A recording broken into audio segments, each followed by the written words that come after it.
Hello, hello, hello, everyone. I'm so excited. Tuesday Talks are back. Yes, they are. I haven't done one in forever. Everything was mayhem in my life, but now I finally have my life back, right? Yes, that is what I am affirming. And so Tuesday Talks will be back. This is my first one. For the people who do not know me personally, my name is Shalina. I am a natural health practitioner, specifically herbal consultations and reflexology from Michigan. I practice in Ypsilanti, Michigan. So if you are in the Washtenaw County area, come by and see me. So you may notice that something is a little bit different today, and that is I have no makeup on, which surely will never happen again on camera. But the reason why is because today's Tuesday Talks is all about Gua Sha, which I have become obsessed with. So if you're kind of in the beauty world, I think it's been kind of a thing for a couple years now. And I've been using it for a year, and I absolutely love it. So I needed kind of you would not really do Gua Sha on your face if you had makeup on it. So for authenticity's sakes, and so I can kind of show how I use it, no makeup today. Anyway, what's Gua Sha? Gua Sha is an ancient Chinese modality to sculpt your face. So it's a beauty tool. It's supposed to keep you revitalized and radiant. And I don't know if you've heard this saying.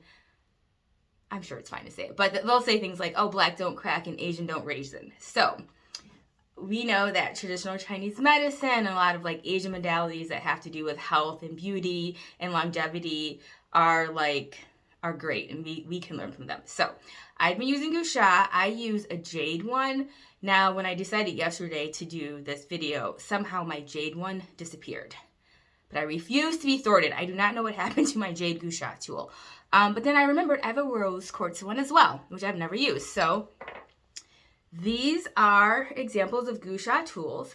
This is a rose quartz one. So I used it, and I wish I would have waited. I already used it this morning. I should have showed you really what I looked like in the morning before I started the Gua Sha, but here we are. I really like the rose quartz one. I'd never used it before. It's cooler to the touch than the jade one, and it's softer material, so it's not as aggressive, I don't think.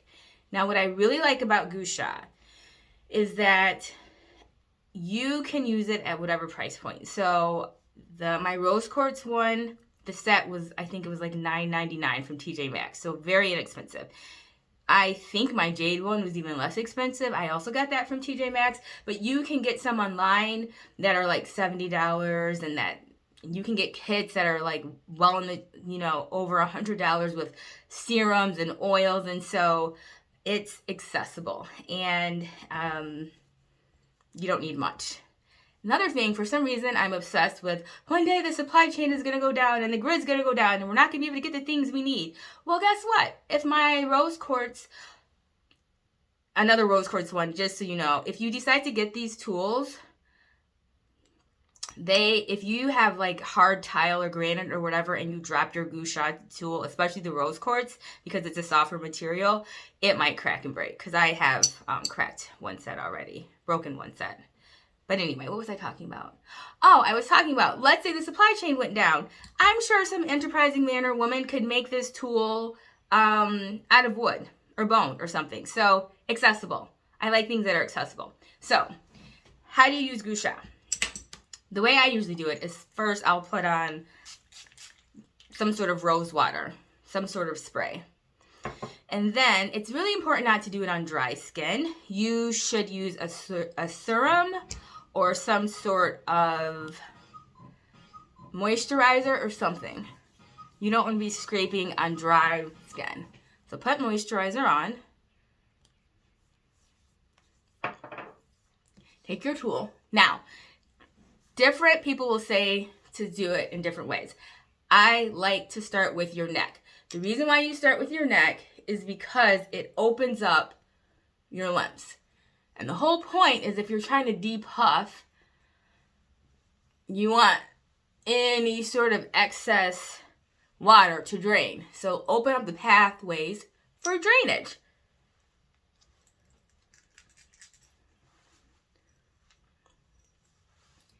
Then after that, I work on my chin area. Oh my gosh, I can already feel like slim here.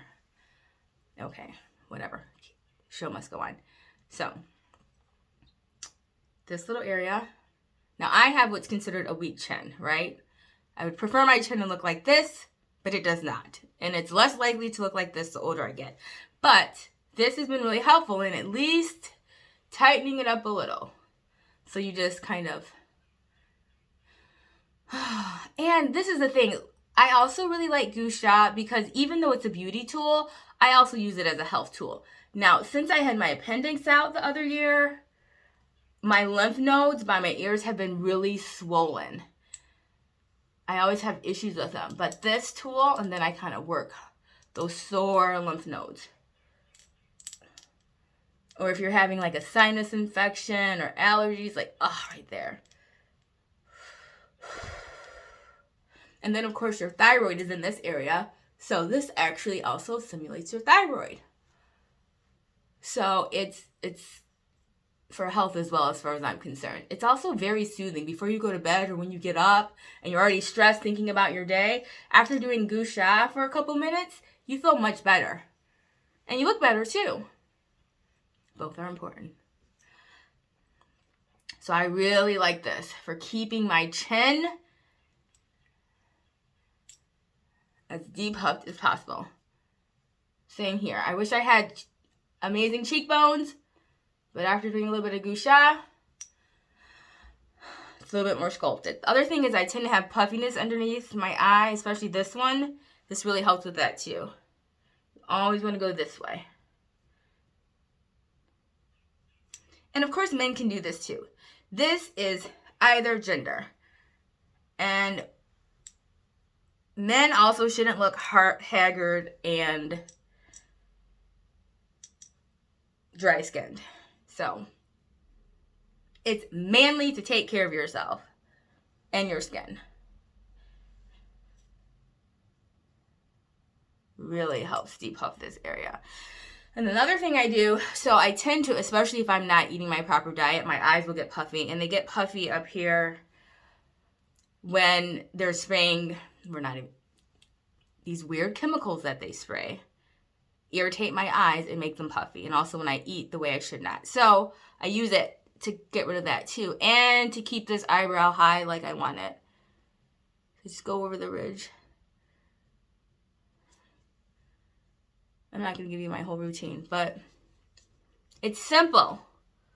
And I really like it because it's inexpensive. You can do it in a couple minutes every day, and it's really made a difference in what my face looks like and my skin. I've been getting lots of compliments these last couple months on my skin, and I really think it has to do with my Gua Sha because I haven't really changed any other part of my beauty routine. So, yeah. Huge stress reliever, too. So much information online about how to use it. Oh, I also started an affiliate link program. So if I can find a Gua Sha tool that I think is worth the price point, then I'll put that link on the video as well. An Amazon affiliate link. Which if you buy that Gua Sha tool, then I'll probably get 3 cents. Anyway, that's all for today's Tuesday Talks. Oh, did I talk about the vagus nerve? You can also simulate the vagus nerve with the Gua Sha. Maybe I'll do another Tuesday Talks in the coming month about using it on your body and using it for trigger point therapy and all these other ways to use Gua Sha. But today, we're just focusing on using it for beauty and stress relief. And that's it. I hope you have a great day. I will see you next week because I'm going to be on my business and on my practice. And yeah, try Gua Sha. Let me know if you've already tried it and what beauty products you use with it, like what serum and oils and such. Have a great day. Bye. Or a great rest of your evening. I will admit, I videotaped this morning before I put my makeup on. Okay, ciao.